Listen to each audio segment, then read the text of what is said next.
Hey and welcome to Neverwinter with Aragon. With Module 27, we'll be getting 4 new insignia bonuses. Warlord's Motivation, as you may have seen me test in a previous video, Tactician's Precision, Enchanter's Hex, and Knight's Condemnation. Now with these bonuses, you'll be using 4 insignia slot mounts, so there will have to be all of the newer ones. I will cover in this video which mounts will give what, because many of the older mounts will give these new bonuses, and there are some particularly cheap ones you might want to grab quickly in preparation for the next module. But we have to see how effective are these new bonuses, and do they really work the way they say to do? Again, all of this is still open to change, it's just the public test server, so the devs are looking for our feedback, we report bugs and things like that, and hopefully they get fixed before getting pushed to live. So make sure to keep yourself updated on whether any of this that I cover changes or not. So first of all, Warlord's Motivation. Let's quickly cover that again. It basically is a direct upgrade to Warlord's Inspiration, which provides a damage boost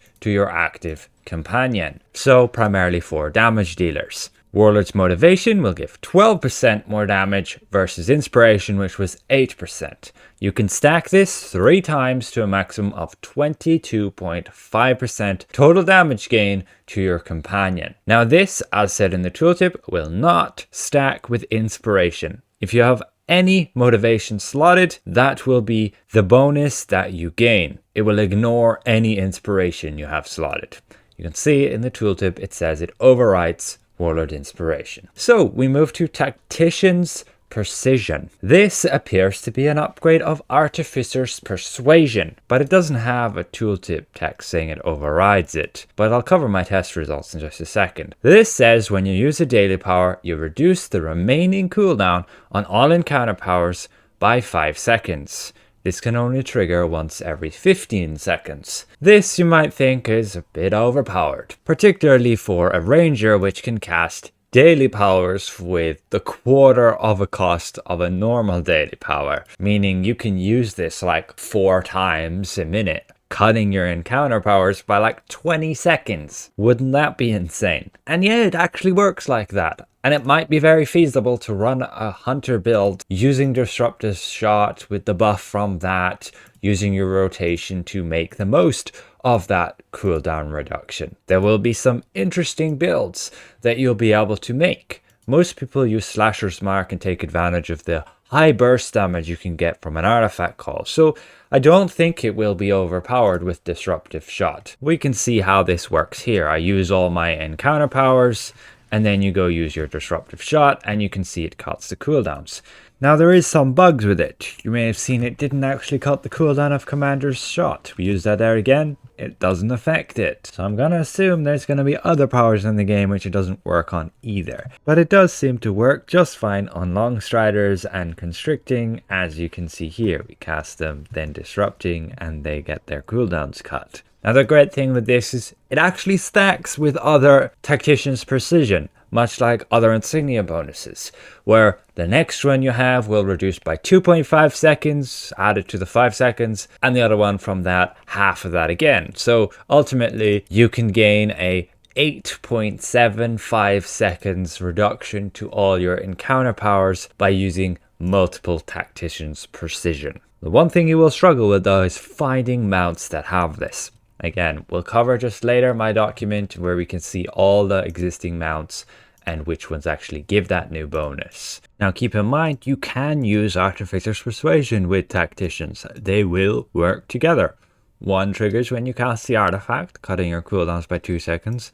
The other when you use your daily power. This is particularly good because you will generally cast your encounter powers before you use your big hit daily powers. In most cases we'd use like Slasher's Mark here. And then you would be able to use your encounters again after the daily power and be able to try and squeeze them all in an artifact call depending on how many tacticians you have. So this can be a substantial increase to certain classes for that artifact call. But then we have Enchanter's Hex. This one says whenever you hit a control immune enemy with an encounter power or a daily power with a control ability, you'll deal an extra 100 magnitude damage. Now the actual damage of that does appear to scale with the majority of your stats except not being able to critically hit. For example, we can go here, we use our power radiant charge, and there we go, we look in the tracker and we can see our Enchanter's Hex dealt that 10,027 damage. The problem with it is that it cannot critically hit. No matter what you do with your crit chance,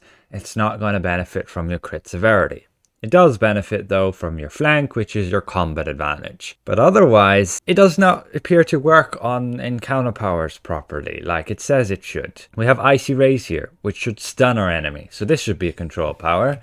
We have Repel, which is a push. This should also be a control power. Chill Strike has a stun. This should also be a control power. Entangling Force, a 2 seconds hold. This should also be a control power. You can see you do get the immune, but your Enchanter's Hex will not trigger off any of those on the wizard, and it's a common occurrence across all the other classes. But what is really strange is that it does trigger on the wizard's Ray of Frost, which is a little bit crazy because every single hit of Ray of Frost will trigger Enchanter's Hex.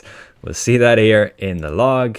We see the amount of hits of our Ray of Frost, 9, and the amount of hits of Enchanter's Hex, 9. And we have like a minute duration test here. You can see Enchanter's Hex resulted in like 6% of our overall damage. But with that, it's pretty bugged. It's totally not working as intended like this. Again, not triggering off encounter powers and just off like at-wills, daily powers, even some companion equip powers. And this is even weirder. Why is it triggering on these dummies? Why is it doing against them with my Arcane Singularity? Getting like 38 hits in 2 seconds with Enchanter's Hex. This is just nuts against 2 dummies. So it's definitely bugged. There's something wrong with it. And right now it's definitely overperforming on the wizard in particular. There is also an ability you can use called the Manticore's Presence. And there's, I'm sure, other ones like this that have this control ability. And whenever this triggers, you're supposed to knock down your target. And if it's a control immune target, you'll trigger Enchanter's Hex on it. So that can be even more broken, stacking that as well with it. You can see that just here. Our Manticore's Presence hits twice, and our Enchanter's Hex then triggers exactly with that, hitting twice as well. So this insignia bonus, right now, overperforming, not working as intended really. Not triggering off most of your control abilities, like not off Banishment, not off Burning Light, not off all those control powers on the wizard, those encounter ones, but very oddly still off Ray of Frost, which says here it should just be encounters and dailies. It's also triggering off companion bonuses. This will probably get fixed, but there's no guarantee, I guess. So we move to the next power, which is Knight's Condemnation. This one does say it overwrites Knight's Rebuke, as it's just a direct replacement. Whenever you receive combat advantage damage from an attack, you will be healed for 7.5% of your maximum hit points over 6 seconds. Knight's Rebuke was 5% over 6 seconds. And you can see its tooltip got adjusted to include not stacking with Knight's Condemnation. Now this power works, and it works just fine when you have your enemy who's going to attack you with combat advantage. So if there's an enemy either side of you, then they'll have combat advantage against you, and if it's considered a boss, they'll have combat advantage against you regardless. So you'll be able to trigger this heal all the time. There is a cooldown though of 10 seconds. It scales properly with your maximum hit points, and it will also be affected by your incoming healing, which is nice. So the more you have of that, the more heal you'll get from it. It will stack with itself, again up to 3 times, resulting in a just over 13% of your maximum hit point heal over 3 seconds. Self-healing is also considered as threat, so if a tank uses that, it's going to be affected by the threat modifier, meaning they could gain a lot of aggro through being self-healed via these kind of powers. I'll be interested to test that out a bit further in another video. But ultimately, that's all the 4 new bonuses coming. They kind of work, most notably Warlord's Motivation, very good for the companion. Tactician's very good for the cooldown reduction. Enchanter's Hex is new, nothing else like it, but seems to be really bugged. And Knight's Condemnation, nice heal. And if you're using Knight's Rebuke, you ideally just want to switch to this. So now, what mounts will actually have these new bonuses? Well, there'll be a link in the video description below with my updated version of this all 4 slot mounts known and what bonuses they have. So the Ebon Riding Lizard will get Knight's Condemnation. The Deadly Drider form will get Enchanter's Hex, Warlord's Motivation, and Knight's Condemnation. Your Demon Wings will get your Enchanter's Hex, Warlords, and Tacticians. Your Unicorn won't get any new ones. The Balgora neither. The Neverwinter's Hound will get Tacticians. The Pink Sylph Wings will get, again, your Enchanters, Warlords, and Knight's Condemnation. Your Slab of Ekdan, none of them. And as you can see here, the Maltese Tiger from the Zen Market will also be getting Enchanter's Hex and Warlord Inspiration. But otherwise, the Reanimated Chariot coming with the Halloween event this year will have Enchanter's Hex with the preferred insignia slot and Warlord's Motivation. So I would hold out. Get this mount when it's available for all your damage dealer characters if you can, because that's very nice having those bonuses. Before we were a bit puzzled why it didn't have any good insignia bonus. None of them could use the preferred slot, but now we can see Enchanter's Hex will fill that. And otherwise, the Dark Butterfly Wings will get Tacticians, and your Reclusive Wraith coming with the Winter Festival this year will have Knight's Condemnation, along with the Armored Pale Horse from the Zen Market also having that. But again, link in the video description below to this document where I updated it. Let me know if there are any errors. I hope there aren't. I've gone through everything multiple times, but there are a few mounts here which I couldn't actually see exactly what insignia bonus they have because I don't have the mount. For example, the Zen Market ones.